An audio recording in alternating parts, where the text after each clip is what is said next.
E aí pessoal, professor Gessé na voz aqui, o seu professor de Química.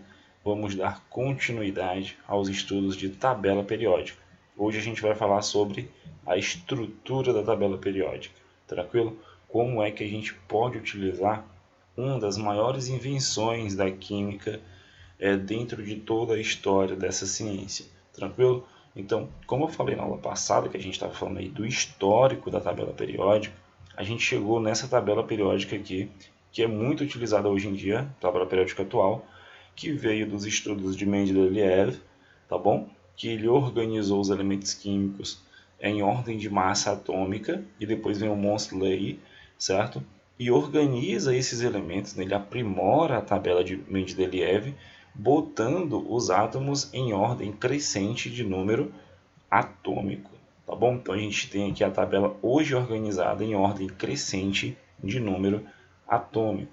Então, como eu falei para vocês, toda essa biblioteca ela pode ser utilizada para poder identificar os elementos, identificar as propriedades que eles apresentam, tranquilo?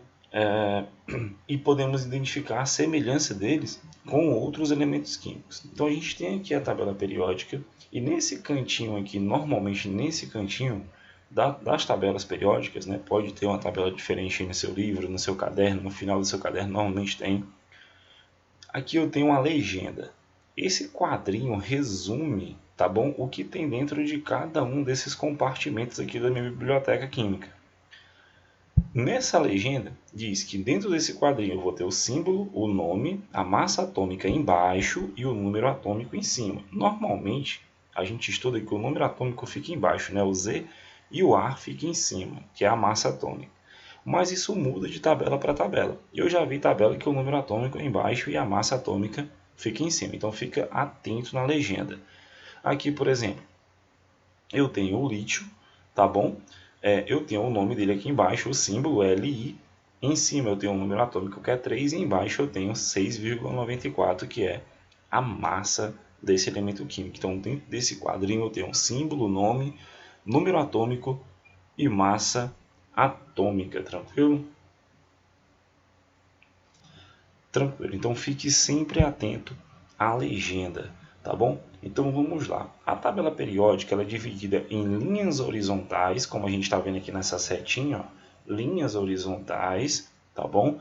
A gente vê que é uma sobre a outra, certo? São um total, né, pelos elementos químicos conhecidos até hoje, 7 linhas. Mas a gente já tem aí o sétimo período completo, tá? E hoje a gente já tem, em algumas tabelas mais atuais, 8 períodos. Mas vamos ficar aqui do 1 ao 7, tranquilo? Para fundamentos aqui da tabela periódica.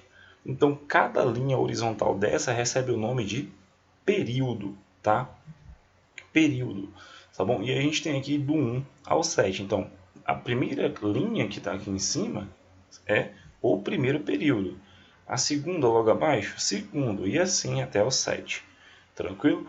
Então, os períodos, hora da anotação. Você tem que anotar essa parte porque ela é muito importante. Tá bom?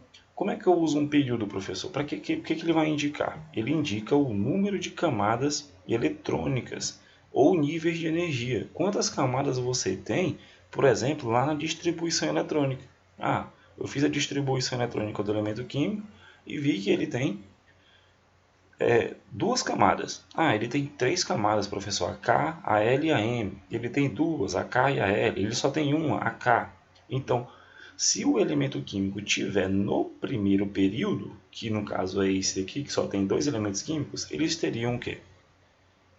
Uma camada eletrônica, que no caso é só a camada K. Tranquilo? Se ele tiver no segundo período, em um desses espaços aqui, ó, por exemplo, ele vai ter 2 camadas. Se ele tiver no quarto período, 4 camadas. E você não precisa ter medo de errar. Qualquer um que estiver nesses espacinhos aqui do quarto período, ele vai ter 4 camadas. Se tiver no sétimo, professor, ele vai ter 7 camadas, tá bom? Ou 7 níveis de energia, tá? Da eletrosfera do elemento químico ali presente. Vamos para os exemplos. Peguei aqui o átomo de berílio, estava ali sem a tabela periódica. e vi que o número atômico dele é 4, tá? E aí fiz a distribuição, 1s2, 2s2, distribuí os 4 elementos dele, né, os 4 elétrons deles, tá bom? Porque ele está aqui no seu estado fundamental, estado neutro.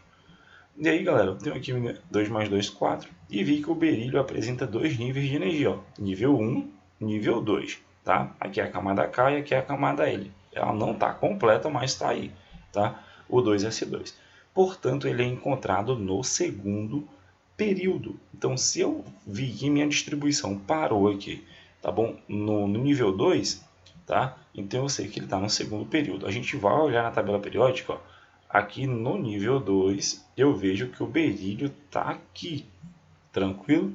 Então, sem medo de errar, pela configuração eletrônica, eu sei onde ele está dentro da tabela periódica. Outro exemplo é o zinco. Né? Eu não sei onde ele está na tabela periódica, mas eu posso saber qual o período dele pela distribuição eletrônica. Eu fiz aqui 1s2, 2s2, 2p6, 3s2, 4s2, 3d10, deu 30.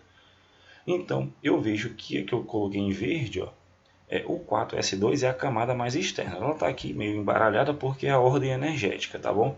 Mas eu sei que o 4s2 é a minha camada de valência. Então, o zinco ele apresenta 4 níveis de energia. Tranquilo? Tem aqui o nível 1, o nível 2, o nível 3 e o nível 4 que está aqui bem no meio desses dois. Então, posso afirmar que ele está no quarto período. Se eu for na tabela periódica e olhar, eu pego aqui, opa, período 4, vou caçar o zinco, ele tem que estar aqui. Opa, o zinco está aqui, ó, localizado no período 4. Tranquilo? E aí, galera, seguindo, eu tenho também as linhas verticais. As linhas verticais, que são essas aqui, que vêm descendo, elas são chamadas de grupos ou famílias, tá bom? Então, são dois termos muito utilizados na química, grupo ou família, tá bom? Não tem um assim, é mais usado grupo ou é mais usado família, não. Os dois são bem utilizados. E totalizam 18 colunas, então quer dizer que eu tenho 18 famílias dentro da tabela periódica. Cada grupo contém elementos que apresentam propriedades químicas semelhantes. Vamos para a tabela. Então, na primeira família, que eu tenho aqui, hidrogênio, lítio, né? O hidrogênio é um caso isolado.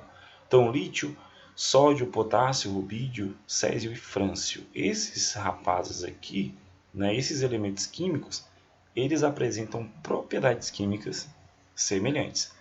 Quem está dentro de um período, como a gente falou aqui agora há pouco, apresentam o mesmo número de camadas. No período 2, por exemplo, lítio, berílio, boro, carbono e por aí vai. Todos eles têm duas camadas de energia. A distribuição deles sempre vai acabar no nível 2. Na família do lítio, eu não posso dizer que nessa família aqui eles apresentam o mesmo número de camadas, não, porque eles estão em períodos diferentes, mas eles apresentam propriedades químicas semelhantes. E isso é explicado porque esses elementos têm o mesmo subnível de maior energia e apresentam também o mesmo número de elétrons nesse subnível. Tranquilo? Então, por exemplo, aqui na família, né, nessa primeira família aqui, ou grupo, todos eles apresentam distribuição eletrônica que termina em S1. Se você fizer a distribuição do lítio, você pode pausar esse vídeo e fazer a distribuição do lítio, que tem número atômico 3, vai terminar em S1. Tá? Se você pegar aqui o sódio, que está abaixo, que tem o número atômico 11, tu vai ver que a distribuição vai terminar em S1. Não pode ser, provavelmente não vai ter o mesmo nível, né? Porque esse aqui vai ter nível 2 e esse aqui nível 3, porque estão em períodos diferentes, mas eles vão ter o mesmo subnível. Tranquilo? Então, de forma resumida, esses grupos que estão aqui, ó, nas duas primeiras colunas, eles apresentam o bloco S. Então, todo mundo que está aqui tem o subnível de maior energia como o subnível S. Quem está aqui nesse meio, né, nesse bloco grandão, que são os elementos químicos de transição, são os elementos do bloco D. Quer dizer, o maior nível, subnível de energia deles, de maior energia, é o D. Nesse outro lado aqui, nessa outra região da tabela periódica, são aqueles que apresentam a configuração com subnível de maior energia, sendo o P. Aqui em cima a gente tem, né, o hélio, que tem o subnível S e pertence a esse bloco aqui ainda. E aqui embaixo, fora da tabela periódica, a gente tem, tá, o bloco F. Tranquilo? É justamente os subníveis S, P, D e F, tá bom? Que a gente estudou. Então, galera, eles apresentam aí, né, essa distribuição. Você tem que usar esse quadrinho aqui na sua mente, porque você já vai perceber aqui na tabela. Quem tiver nessas duas primeiras famílias, eu já sei que tem configuração que termina em S, tá? Com maior subnível de energia. Todo mundo que está aqui no meio é D. A galera que está nessas duas colunas aqui externas, né, entre aspas, apresenta a configuração com subnível de maior energia F.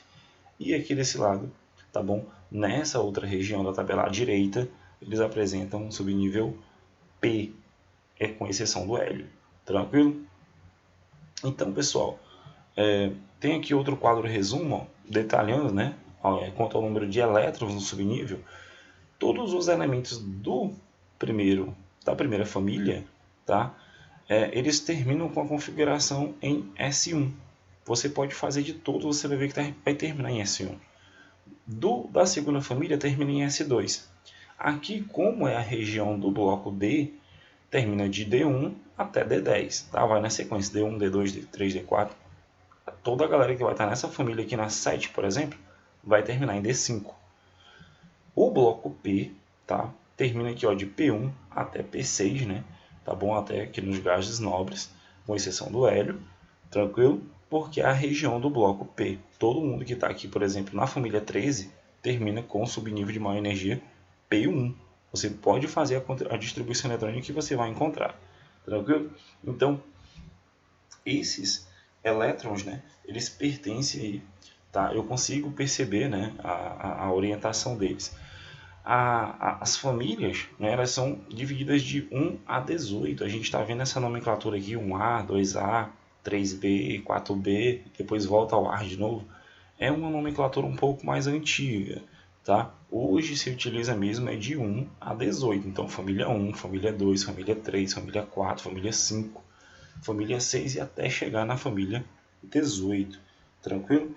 Então, eu consigo perceber, tá? Quem é que pertence aí ao bloco?